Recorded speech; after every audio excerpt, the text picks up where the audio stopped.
तर ज्या लाडक्या ताईंना नोव्हेंबर आणि डिसेंबरचा हप्ता आला नाही, तर त्या लाडक्या ताईंनी हप्ता येण्यासाठी नेमकं काय करायचंय?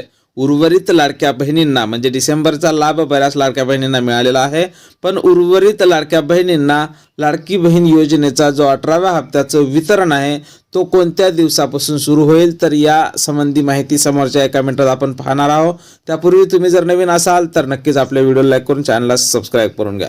तर पाहून घ्या, लाडक्या ताईंनो मिळालेल्या माहितीनुसार नोव्हेंबर आणि डिसेंबरचा जो तुमचा हप्ता आहे तो तात्पुरत्या स्वरूपात थांबवलेला आहे, तुम्हाला अपात्र केला गेलेलं नाही।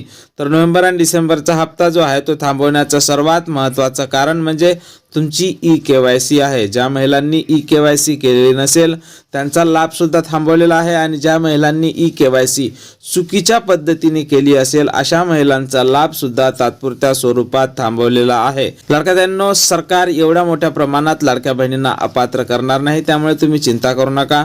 तुमच्यासाठी लाडकी बहीण योजनेच्या पोर्टलवर पुन्हा ई-केवायसी ची लिंक उपलब्ध करून दिला जाऊ शकते, आणि तुम्ही पुन्हा ई-केवायसी दुरुस्त केल्यानंतर तुमचा लाभ हा पुन्हा सुरू होऊ शकतो। नोव्हेंबर आणि डिसेंबरचा जो तुमचा पेंडिंग पडलेला लाभ आहे तो तर तुम्हाला आता मिळणार नाही, कारण आपण नेहमीच पाहत आलेलो आहोत की पेंडिंग पडलेला लाभ हा मिळत नाही। पण लाडक्या ताईंनो, तुमची केवायसी दुरुस्त केल्याच्या नंतर तुम्हाला पुन्हा लाभ हा दिला जाऊ शकते।